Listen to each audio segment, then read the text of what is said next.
Hi అండి, నమస్తే. Welcome back to Ritika's kitchen. ఈరోజు వీడియోలో ఇడ్లీ పాత్రలో ఈజీగా స్పాంజ్ కేక్ ఎలా తయారు చేయాలో చూపించబోతున్నానండి. దీన్ని చాలా ఈజీగా కేవలం 20 నిమిషాల్లో తయారు చేసుకోవచ్చు అనమాట. టేస్ట్ అయితే మనం అచ్చం బేకరీలో కొన్నట్టే స్పాంజీగా, ఫ్లఫీగా చాలా చాలా చాలా బాగుంటుంది. ఒకసారి మీరు కూడా సేమ్ ఇదే కొలతలతో చేసి చూడండి. ఇడ్లీ చేసినంత ఈజీగా కేకులు తయారు చేసుకోవచ్చు అనమాట. సో ఇంకెందుకు ఆలస్యం, ఈ కేక్ తయారీ ప్రాసెస్ ఏంటో ఇప్పుడు చూసేద్దాం. కేక్ కోసం ముందుగా ఒక మిక్సింగ్ బౌల్లో గోరువెచ్చని పాలను ఒక 3/4 కప్పు తీసుకోవాలి. ఇలా తీసుకున్న పాలలో 1 టేబుల్ స్పూన్ నిమ్మరసం వేసుకొని బాగా మిక్స్ చేసుకోవాలి. ఇన్ కేస్ మీరు ఈ పాలు నిమ్మరసంకి బదులుగా ఫ్రెష్ పెరుగైనా తీసుకోవచ్చు. నెక్స్ట్ ఇందులోనే మీరు ఏ కప్పుతో అయితే పాలు తీసుకున్నారో అదే కప్పుతో 1/2 కప్పు షుగర్ పౌడర్ని వేసుకొని విస్కర్తో కానీ లేదా బ్లెండర్తో కానీ బాగా మిక్స్ చేసుకోవాలి.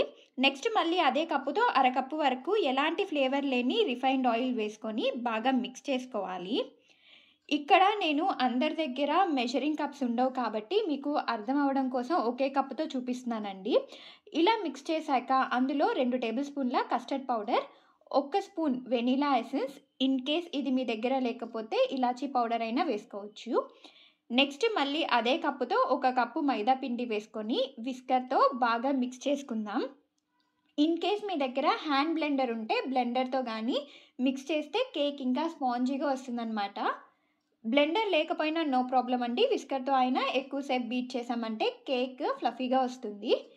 ఇప్పుడు చూసారా, ఈ విధంగా మిక్స్ చేసుకున్న తర్వాత అందులో 1 table spoon baking powder, 1/2 spoon baking soda వేసి దాని మీద కొంచెం పాలు పోసి మిక్స్ చేసుకున్నామంటే ఈ బేకింగ్ సోడా అనేది ఈ బ్యాటర్లో చక్కగా కలుస్తుందన్నమాట.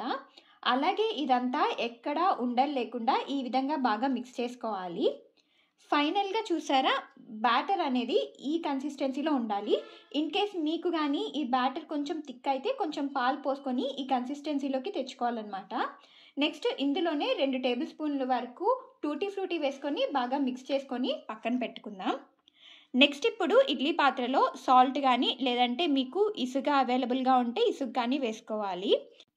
ఈ పాత్రని స్టవ్ మీద పెట్టుకొని ప్రీహీట్ చేసుకోవాలి.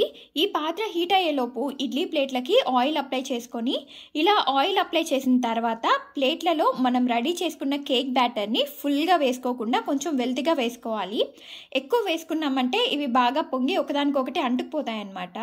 ఇలా మొత్తం అన్నిట్లో వేశాక పైన కొంచెం టూటీ ఫ్రూటీతో టాపింగ్ చేసుకుందాం. ఇంకా మీకు ఇష్టమైతే డ్రై ఫ్రూట్స్ కూడా వేసుకోవచ్చు. ఇలా మొత్తం అన్నిటికీ వేశాక మరొక ప్లేట్కి కూడా ఆయిల్ అప్లై చేసి కేక్ బ్యాటర్ని వేసి పైన టూటీ ఫ్రూటీ చల్లుకుందాం. ఈలోపు చూసారా, మన ఇడ్లీ పాత్ర కూడా ప్రీహీట్ అయింది.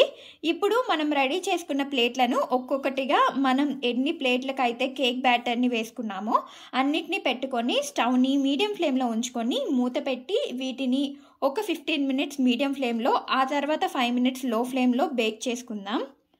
ఒక 20 మినిట్స్ తర్వాత ఒకసారి చెక్ చేసుకుందాం. చూసారా ఎంత చక్కగా పొంగాయో. అలాగే ఒక టూత్పిక్ తీసుకొని గుచ్చి చూసామంటే చూసారా లైట్గా పుల్లకి అంటుకుంటుంది, అంటే ఇంకొంచెం బేక్ అవ్వాలన్నమాట. ఇప్పుడు పై ప్లేట్ తీసి కింద ప్లేట్ చెక్ చేసుకుందాం.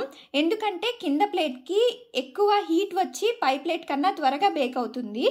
చూసారా, మనం చెక్ చేసే అవసరం కూడా లేకుండా అర్థమవుతుంది కదా.